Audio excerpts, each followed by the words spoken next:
Halo semuanya, selamat pagi. Bertemu kembali di video pembelajaran kita pada hari ini. Di pertemuan kali ini kita memasuki muatan pembelajaran ilmu pengetahuan alam. Yang akan kita bahas adalah bagian tubuh hewan dan fungsinya. Mari ikuti video ini dengan baik. Jangan lupa untuk tetap mencatat hal-hal penting dari materi hari ini. Sebelum kita masuk ke dalam bagian tubuh hewan dan fungsinya, mari kita bahas sekilas tentang siklus hidup kupu-kupu. Kupu-kupu termasuk jenis serangga. Kupu-kupu memiliki sayap yang indah, dan kupu-kupu membantu penyerbukan pada tanaman berbunga. Kupu-kupu membantu bunga-bunga berkembang menjadi buah. Nah, sekarang mari perhatikanlah siklus hidup kupu-kupu berikut. Kalian dapat melihat gambar pada video ini. Siklus kupu-kupu dimulai dari tahap yang pertama hingga tahap yang keempat. Tahap yang pertama yaitu telur kupu-kupu, ya, seperti gambar berikut. Tahap yang kedua, telur berubah menjadi ulat. Tahap yang ketiga, ulat berubah menjadi kepompong. Dan yang tahap keempat, kepompong berubah menjadi kupu-kupu. Itu adalah siklus hidup kupu-kupu. Kemudian, di Indonesia ada beberapa jenis-jenis kupu-kupu. Yang pertama, kupu-kupu trogon. Pertama kali ditemukan di Kalimantan. Yang kedua, kupu-kupu sayap burung peri. Ditemukan di Papua. Dan kemudian kupu-kupu raja. Ditemukan di Jawa dan di Sumatera. Nah, sekarang apa sih? Bagaimana pelestarian kupu-kupu?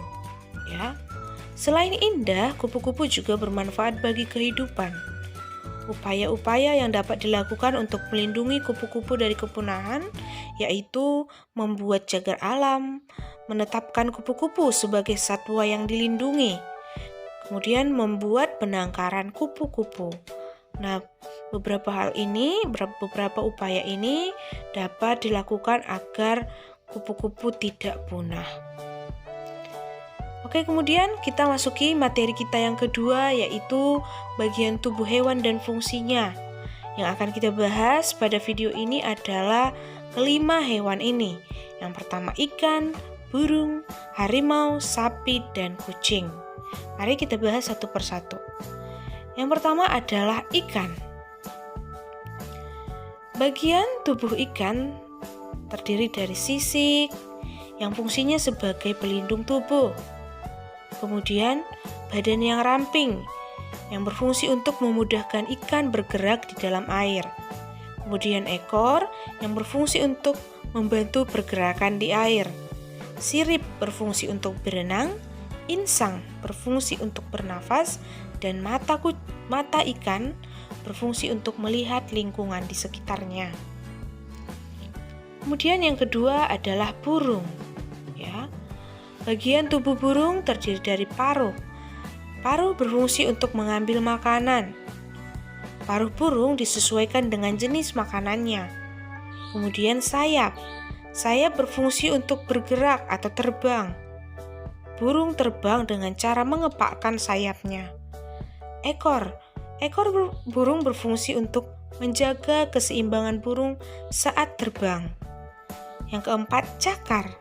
Cakar digunakan untuk mencekam mangsanya.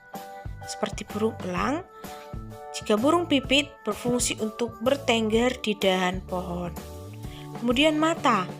Mata burung berfungsi untuk melihat benda-benda di sekitarnya. Kemudian yang ketiga adalah harimau. Ya. Harimau itu bobotnya berat seperti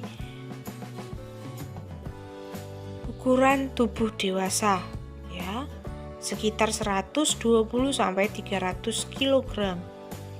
Memiliki warna kulit yang loreng. Ya. Kemudian harimau juga memiliki ekor.